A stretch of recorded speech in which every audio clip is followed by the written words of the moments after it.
Back at the table with an Overstreet price guide advisor, filling you in on the comic books that you may own that spiked this week. Number 10 on the list, Girl and Devil Dinosaur, number 1 from 2016. We are seeing $65 average sales in a recent high sale of $205 for a CGC 9.8. 150% increase in copies sold. The series dropped this past week. Surprised to see so many episodes available to be enjoyed right away on Disney Plus. And the first episode, which is a little over 40 minutes, largely consists of Moon Girl meeting Devil Dinosaur. It's a lot of fun. If you have kids, they're going to enjoy this one. Another thing to consider that although the outlier sales put 9.8s around the $800 marker, it was short-lived, averaging right around the $500 price at its peak.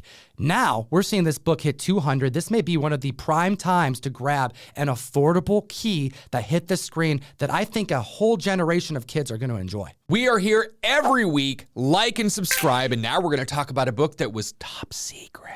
The top secret, Batman Beyond the White Knight, issue number 8. This is the 1 in 50 ratio variant, and it's a foil variant. This book just came out this week, and we're seeing $60 average sales already, with a high raw sale of $80 after the release of this foil secret variant, like Russ was saying. There was a lot of buzz about this book in January when they solicited a top secret variant, and we even saw pre-sales over $100. Now, Sean Murphy definitely knows how to push his marketing. We had that thing where issue number 1 was short printed, and that made the trending list at that point in time. Now, while I do like this type of series where he's doing alternate ideas with Batman, I'm just really not following it so much. I think it's a little bit too much. Yeah, this series originally started with Batman White Knight back in 2017 when you had Joker go good and become a politician who's trying to take out Batman, who everyone views as a villain. I guess it was a cool flip of the normal relationship between the two, but now there's been like 6 series in this entire universe, and I personally think it's a little much, but I haven't been reading them. And that might be why Sean Murphy's trying to push this with extra ideas. I love the top secret idea, and if you really just want to get the cover art, you can get a trade dress one, which is considered cover E. But again, the 1 in 50 foil variant is the one that made the list this week. Keep up with us and the rest of the comic book collecting community by downloading the app that we use every single day. It's called Key Collector Comics. You can support this show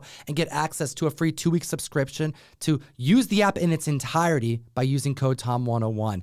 Now, let's take a look at the list at number 8, because when I think of classic comic book cover, I think of this one, and we have a facsimile that's affordable. Number 8 on the list, Flash number 123. And as Tom said, yes, one of the most classic Flash covers. This is a $6 average sale because this facsimile of a very, very classic comic was released just a few weeks ago. There was also another facsimile released in 2020. The main difference between the one that was just released is the one that was just released is an exact page-for-page replica of the original one. Now, while we don't have enough information to get a graded copy sold of the current newest facsimile, we did see the ones from 2020 are going around $60, and there is even a MegaCon foil version that'll be coming out at the beginning of April, pre-selling for around $80. The editors knew when they made this, they had a special comic on their hands. They even put it on the cover that it was going to be a classic. We have a pinup on the first page with Jay Garrick and Barry Allen.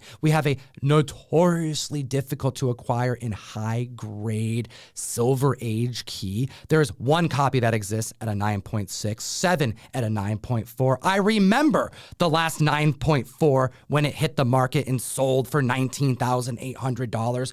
There was only 7 of them, and it was a gorgeous copy. This right here is the Flash of Two Worlds, the incorporation and explanation of how you can have more than one Flash in the same story. We're seeing an increase of 667% post-release of the new Flash trailer, but we'll get to that in a little bit. We're on number 7, and this project is getting a live-action movie, and it was just announced that there's a writer now attached for Faith. Number 1, this is a 2016 relaunch of the Valiant book from back in the 90s that Russ knows all about. Well, I guess it would be nice if I could touch your body. I know not everybody has got a Faith from 2016, the first miniseries of a fan favorite from the Harbinger team. Now, we had actually talked about the Harbinger kids. There was supposed to be a movie coming out, and even that issue, number 1, made it on the list a while ago. This is totally a dollar bin book. This is not a book that anyone has been specking on or even thinking about, but since we know there's a little bit more happening with her project, we are seeing a $3 average sales, and there's not even that many graded right now, so it's tough to report on a high sale. But what we can report on is an increase of copies sold of 725%. And part of the Valiant universe was Bloodshot, which came out at the start of pandemic, and it was a terrible hand to be dealt because the movie was pretty good. So back in 2015, we had news that the Valiant properties, Harbinger and Bloodshot, had been optioned, and they pushed back Harbinger to release Bloodshot, which was delayed, and then delayed again to the worst possible week it could have been released. Are we going to see the same thing for Faith? Are we going to have those Valiant diehards coming out and watching this movie? Let us know what you think in the comment section below. And now we're going to look at spec that was Dead on arrival. We're talking about Astonishing X-Men, issue number 9, the first appearance of Danger, the sentient danger room that comes to life and attacks the X-Men team during Joss Whedon's Astonishing X-Men run, which honestly is the only X-Men run I like. I'm not a fan of X-Men. I quite enjoy this run, however, so I don't mind seeing it pop up here on the list. We're seeing $8 average sales for this book, with a high 9.8 last week of $195. an increase of copies sold of 1,400%. This book spiked last year because of Ryan Reynolds on toilet with comic in hand spec. And then it spiked again this week, and then immediately members are saying, pump your brakes. We had news break this week that Emma Corrin, who played Princess Diana on Netflix's The Crown, has joined Deadpool 3 playing the villain. And people are speculating that that villain will be Danger, who appears in this issue of Astonishing X-Men. However, the same day we had news break from a Deadline reporter who confirmed from multiple sources that the villain will not be Danger. Who do you believe? Don't forget about Spider-Man No Way Home. They lied to us. I want to know your thoughts in the comment section below. At the list, at number 5, we have Avengers number 8. This is the first appearance of Kang the Conqueror, who we absolutely know is going to be back again and again and again. We have Jonathan Majors, who will be playing in 5 separate Marvel movies. Well, the first one of those is going to be Ant-Man and Wasp: Quantumania, which is coming out very, very soon, which is why we are seeing a 163% increase in copies sold. Now, this book is perpetually relevant. This is absolutely a Silver Age blue chip book. This is not a book that most people are just going to go to your local comic store and grab one off the wall. This is the type of thing that you're probably going to save a little bit of money for, even if you're buying a low-grade copy. Now, the good news is recent sales of low-grade copies are actually down. We're seeing a recent 4.0 sale for $650, which is pretty affordable. And I know you can get raw copies for around the same price. But for the people that really want to throw down some cash, we had a high recent sale of $14,400 at the Heritage Auction Sale. Kang is here to stay. He's definitely going to be here for the rest of this phase in Marvel, and I don't think this book is going anywhere. That was a gorgeous 9.4. There's only 31 on the CGC census, and curious that we're talking about Kang purchases and records and not MODOK. Yeah, the movie dropped today. I've heard a few people's reviews on Instagram, and I don't think any one of them had anything nice or kind or anything at all to say about MODOK, so let's see. No spoilers in the comment section below, and let's talk about a book that we have on the table. We're already on number 4 on this list, and it turns out it's a book that Tom has 3 copies of just sitting on his living room table while we were prepping for this book. We're talking about the Batman movie special from 1989. This is the adaptation of the first Tim Burton, Michael Keaton Batman film, which is Russ's favorite movie in the entire universe. Oh man, I love this movie. And Jack Nicholson is absolutely my Joker. Now, these are the prestige copies, which are again a little bit harder cover. There is also a soft cover copy of this. We were seeing a high sale of the prestige at a CGC 9.8 for $130 and the regular cover at about $100. $12 average sales. There's no staples on this book,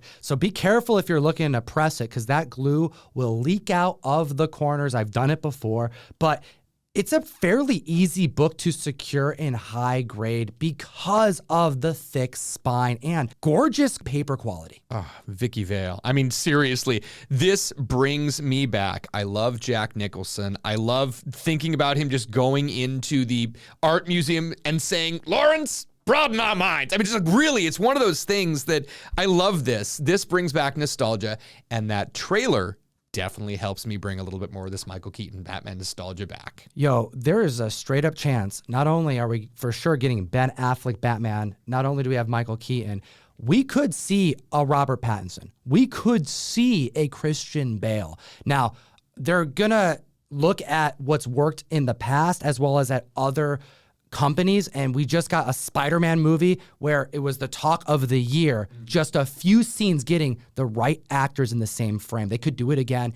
With a movie like The Flash that we all thought was going to get canceled, there's a reason why they didn't cancel it. Yeah, between all of the troubles with Ezra Miller, between David Zaslav taking over DC and canceling pretty much everything he could find, between the new movie news with James Gunn, it's a surprise that this movie managed to weather the storm. But now that we've seen the trailer, it kind of makes sense. Moving over to number 3 on the list with controversy, we have a comic book volume that is now wanted because of it being canceled officially. Number 3 on the list, The Life and Times of Scrooge McDuck. This is a trade paperback of 12 issues of Scrooge McDuck. Technically, this is issues 285 through issues 296 of the Uncle Scrooge comic. We're seeing $25 average sales for this trade paperback with a high of $80. 1,600% increase in copies sold because Disney has discontinued reprinting parts of what actually are the origin issues and key moments of this character. And this was announced in the strangest way. I thought this was really, really odd because artist Don Rosa actually came out and said, Disney sent me an email that basically explained that there were some aspects of some characters that I had worked on back in the early 1990s that they no longer felt represented what Disney's ideals were for going forward, and that they would no longer be reprinting these. So this isn't a conversation about that per se. The collectors don't care. Blowing up the internet hunting for this book. And I want to send out a word of caution. When the mainstream gets involved, when we start to see this type of attention to controversial books, these are moments that you want to know the books. You want to know the covers. You want to know in case you have it, in case you find it on the hunt in dollar bins, things like that. But it may not be the most optimal time to buy them. They're typically at their peak when this news is circulating as aggressively as it's been the last 7 days. Keep in mind that the word fan is short for fanatic. And when we see Disney collectors, they absolutely are fanatics about these things. You have to see that this trade paperback was released in 2006, but there is also a larger Everything Don Rosa Ever Did collection that is spiking. There is an oversized artist edition that is spiking. But the interesting thing, the actual issue itself, number 295, is still available on eBay for like $3 or $4. So people are picking up the graphic novels, but not even the single issue that's the one that's not getting reprinted. We've seen this sort of thing happen recently with Dr. Seuss books getting canceled due to their troublesome nature. And we've also seen recently Disney has shut down the Splash Mountain ride to give it a facelift to get rid of the Song of the South vibe that original ride has. They're replacing that with Princess and the Frog. Speaking of duck collectors, join the March Mystery Mail Call. Support the show directly and give me an excuse to send you some funny books every month. We have Darkwing Duck #1, trade dress, virgins going out at random, but it's one per box, done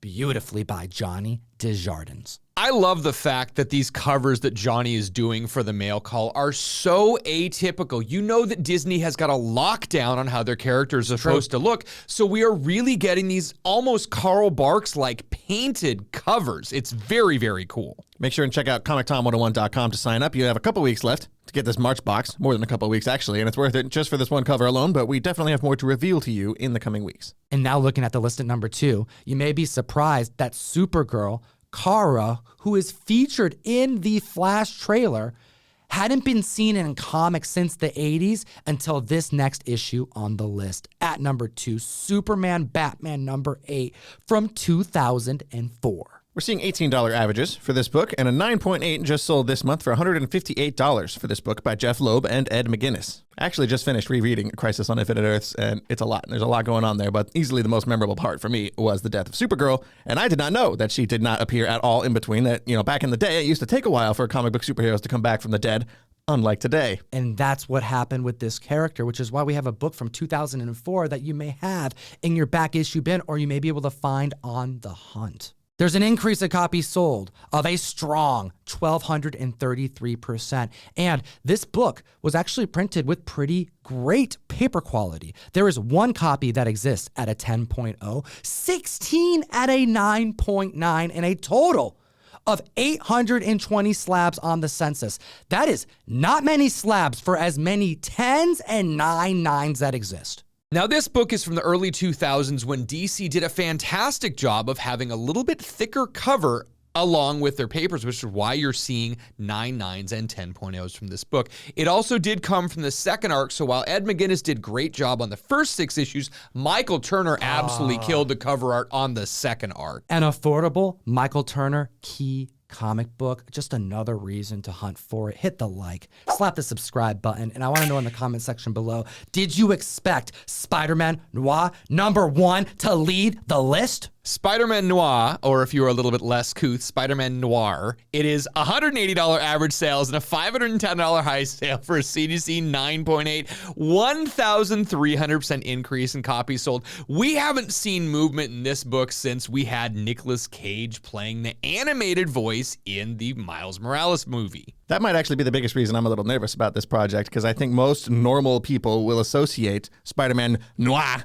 with the Nicolas Cage animated version that we got in the cartoon, and seeing a live-action version, probably not with Nicolas Cage's voice, might be a little off-putting for some people. However, by the time we actually probably see this on TV, it'll be a long time since we got that character in animation, so it might work. Headed to Amazon, a more gritty, mature take on the web slinger in the 1930s setting, where you have a mafia version of Norman Osborn. You have a vulture that literally eats his enemies. This is going to be surprising to many Spidey fans if you haven't read this comic, which I very much recommend. This excites me to no end, and if you were a fan of this noir-style storytelling, they actually do have a subverse in the Marvel Universe of the noir storytelling. We have Daredevil, X-Men, Wolverine, Luke Cage, Punisher, and Iron Man. Are we going to see more titles to match up with Spider-Man? What I didn't know until last night was that Iron Man Noir was written by Scott Snyder right before he took on Batman over in the New 52, so that's pretty cool. This book hit heights of $1,500 during the comic boom, and it is a third of the price at option announcement. This may be a great time to consider buying a fan favorite Spidey character. Like and subscribe, and as always, keep responsibly. Nah. Said comic fan, come join me, Comic Butch. Hey, what's up, dude? We're giving this away February 27th on Whatnot. I'll put the link in the description. We're just giving it away. You don't even have to buy anything. You just got to click a button. And if you do decide to buy something, you get a $10 credit. You can buy more funny books, but that's totally optional. But be there. I want to send you this book. I'll even cover shipping. Have a great week.